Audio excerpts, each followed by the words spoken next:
इंसानियत पर जो ये हमला हुआ है उसकी सूरत आज नहीं तो कल बदलेगी, बदलनी चाहिए। मैंने आज से पहले इस देश को इस तरीके से लाशों के ढेर में बदलते नहीं देखा। हम इतने असहाय कभी नहीं थे। एक देश के तौर पर, इंसान के तौर पर, डेमोक्रेसी के तौर पर हम पूरी तरीके से निकम्मे, भ्रष्ट और बर्बर साबित हो चुके। हम में से हर एक आदमी अपनी नजरों में गिरा हुआ है।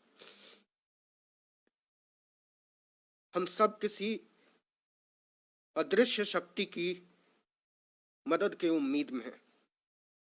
ऐसा लगता है जैसे यहाँ कोई सरकार नहीं है, यहाँ कोई प्रधानमंत्री नहीं है, यहाँ कोई व्यवस्था नहीं है, यहाँ कोई अफसरशाही नहीं है और सबको अपने अपने हाल पर छोड़ दिया गया है। मैंने इससे पहले पिछले 40-45 साल में डॉक्टरों को बिलख बिलख कर रोते हुए नहीं देखा है। आप किसी भी डॉक्टर से बात कीजिए, वो कहते हैं हमको मेडिकल प्रोफेशन से चिढ़ हो गई है, हम इस दिन के लिए तो इस पेशे में नहीं आए थे। ऑक्सीजन के बिना अपने पेशेंट को तड़प तड़प कर मरना डॉक्टरों की नींद उड़ा दे रहा है। और आप यकीन मानिए, मुझे ऐसा लगता है कि आज से साल भर बाद हमारे डॉक्टर बहुत सारी मानसिक बीमारियों से लड़ रहे होंगे। जो मौतें वो देख रहे हैं और जितने असहाय वो महसूस कर रहे हैं, इसके बाद जिस ट्रॉमा में वो जाएंगे उसका अंदाजा हमको और आपको नहीं है। इस देश को नर्क बना दिया गया है, इस देश को दोजख बना दिया गया है और हम सबको इतना बेचारा बनाकर छोड़ दिया गया है जैसे हमारी कोई अहमियत नहीं।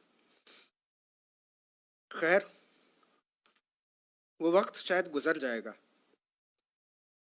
और जब ये गुजरा हुआ वक्त हमारे सामने आएगा तो मुझे नहीं मालूम मैं रहूंगा नहीं रहूंगा, मुझे नहीं मालूम डॉक्टर मनीष रहेंगे नहीं रहेंगे, डॉक्टर सोनू रहेंगे नहीं रहेंगे, लेकिन जो लोग भी रहेंगे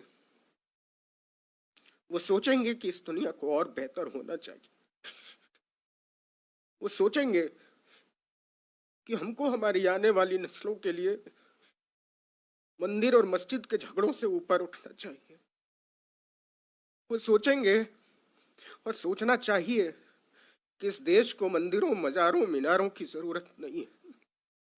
हमको सोचना चाहिए इस देश को अच्छे अस्पतालों की जरूरत है, इस देश को अच्छे स्कूलों की जरूरत है, इस देश को अच्छे मेडिकल कॉलेजेस की जरूरत है, अच्छे डॉक्टर, पैरामेडिक स्टाफ की जरूरत है, दवाइयों की जरूरत है, बिस्तरों और वेंटिलेटर की जरूरत है। ऐसा क्यों नहीं हो सकता कि इस देश के हर मंदिर की दौलत को अस्पतालों के हवाले कर दिया जाए? ऐसा क्यों नहीं हो सकता कि इस देश की हर मस्जिद को अस्पताल में तब्दील कर दिया जाए? ऐसा क्यों नहीं हो सकता कि इस देश में कोई मंदिर तब तक नहीं उठेगा जब तक कि उसके साथ 100 बिस्तर का अस्पताल नहीं बनाया जाएगा, उसके साथ कोई स्कूल अटैच नहीं होगा? हमको सोचना पड़ेगा।